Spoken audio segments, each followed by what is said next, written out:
Welcome to the Witching Hour, a midnight broadcast from deep in the swamp on the outskirts of town.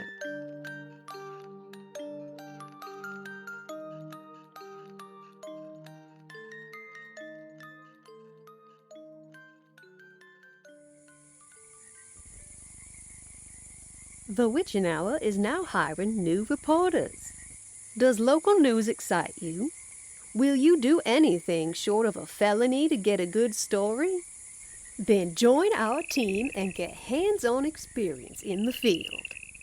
After a probationary period, you will be released from the field, provided you have harvested the required tonnage of beans. You can then begin your reporting career in earnest. Prerequisites for the position include an inquisitive mind, an unwavering assurance that yes, you are allowed on the premises the public deserves the truth, and the ability to move faster than the speed of light. Let's take a look at our voicemails. Now let's see if I can figure out this old-fangled thing. Come on. Yeah. My kombucha SCOBY achieved consciousness and attacked me. It has legs, little stringy jellyfish legs. It's so fast. I don't know where it is now. It became one with the shadows. Oh Lord, it's here. It's in the room. It's hovering above me. It's beautiful. The majesty of the cosmos, the mystery of the deepest subaquatic caverns, all encompassed in this little fungus. It's speaking to me. The abyss cannot take your call right now. Leave a message. Or don't. Just one more thing I don't have to follow up on. Beep. I can hear it in my head. Not a voice, but a deeper mental communion beyond the crude grunts and belches we call human speech. Crawdads, no one can hurt you anymore. Hush now. Dream no more of Gumball. The Abyss is in no way affiliated with the Void. I see everything now. Our world is nothing but a smear of gravy on a plate, spun by a monkey who stands atop a rolling wheel of Parmesan cheese in a silly little circus run by a silly little man with a silly little hat that he still wears even though his ex-wife gave it to him years ago, and it has worn out from crown to brim like their decayed and fruitless love life. Why doesn't he just throw that hat away? Along with its odors of sweat and elephant piss and the lice that have colonized it so completely that every waking hour he feels as though the skin of his head is trying to crawl away like his ex-wife crawled into Lemuel Gurge's bunk on a houseboat on a trash and grimed canal. Why doesn't he just throw the hat away? Why? Why are you showing me this, oh mighty fungus god? Am I your chosen emissary, your conduit? I submit to your embrace. I willingly submit. Probe my brain with your luminous tendrils.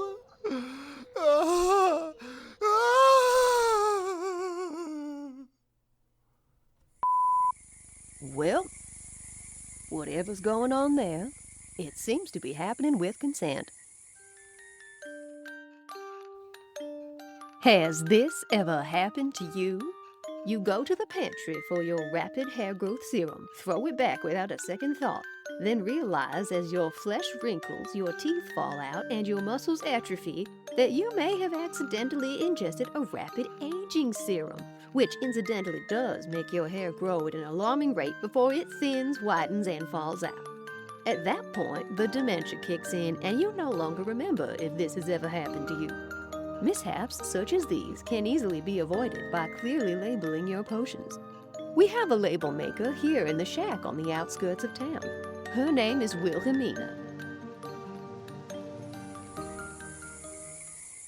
Once you start labeling your potions, never again will you get your tinctures and juice cleanses mixed up. A member of the community wrote in about this very situation. This is the first in our new segment, Cauldron Corner Catastrophes.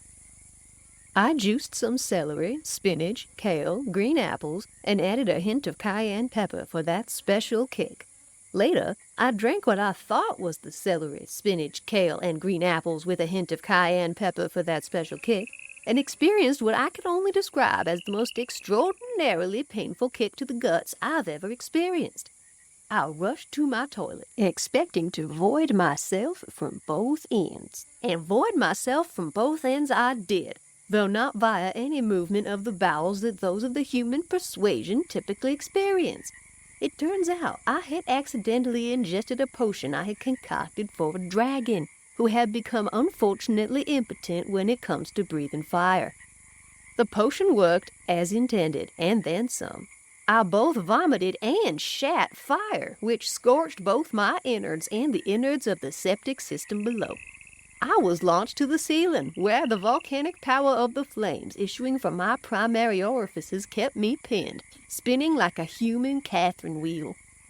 On the whole, it purged my colon spectacularly, and I highly recommend it. We have a message from Blanche Pipette over at the apothecary. Will whoever has been vandalizing the apothecary signage, please desist this instant. I am in the business of selling glass jars, flasks, tubes, beakers, petri dishes, and other such chemical paraphernalia to the community, and I'm tired of the sudden influx of unsavory people coming in requesting ass jars, testy tubes, and round-bottom ass flasks. I am trying to run a reputable business, and if those hoodlums try any funny business, I shall release the gnomes. Apparently, this announcement went out too late. Several of the village hoodlums have been admitted to the hospital, positively peppered with gnomes. Fortunately, these gnomes are only 6 inches tall on average, and the hoodlums merely sustained nasty puncture wounds to their legs, ankles, and occasionally the lower buttocks. A gleeful mob has gathered outside the hospital. We sent one of our reporters to check on the situation.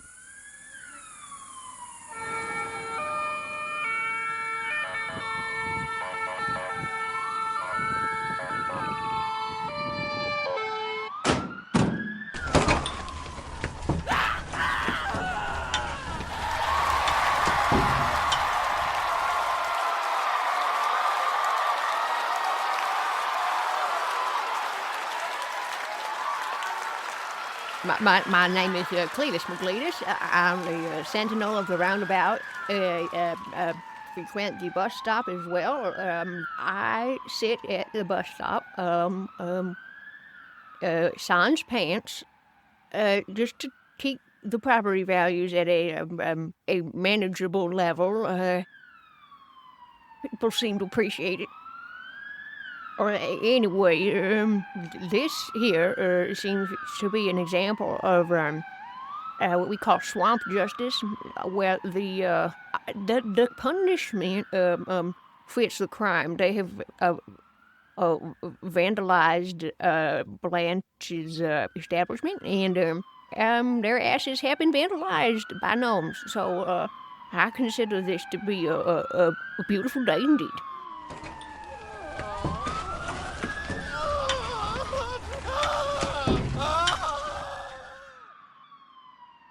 If you need your property values driven down, let me know. The Grimoire 554th edition is now available in the local bookstore. The publishers have made several changes, mostly correcting several typos that have had disastrous results. Now, when you experience disastrous results, at least they will be as advertised. The most notable changes occurred in Chapter 2233, Astral Projection. In the 553rd edition, the spell was woefully incomplete, and the hoodlum responsible has since been fired out of a cannon into the swamp. Not long ago, we received a message from a Mr. Harold Crack regarding a botched astral projection he received from his twin brother. Harold said, "I was busy polishing the beak of my feathered octopus familiar, a task I carry out semi-annually, when I received an astral projection from my dear brother Bart. Thinking nothing of it, I accepted the call, and instead of being faced with the face of my brother, I found myself face to cheek with his rear. We Cracks are by no means a prudish clan, but the incident has left me severely shaken. Being twins, Bart and I are identical in every way, and I think the thing I found so disturbing was the fact that our asses are so dissimilar. I have begun to wonder whether he is indeed my brother. This is not the way I would have liked to find out." Thank you, Harold, for getting in touch. We are pleased to say that, thanks to the Grimoire's editors, no more of you will be cosmically mooned by your friends and family. The Witching Hour was written and edited by Hannah Kubiak and featured the vocal talent of Andrew Kelly. The theme music was Lullaby by Kim Lightyear.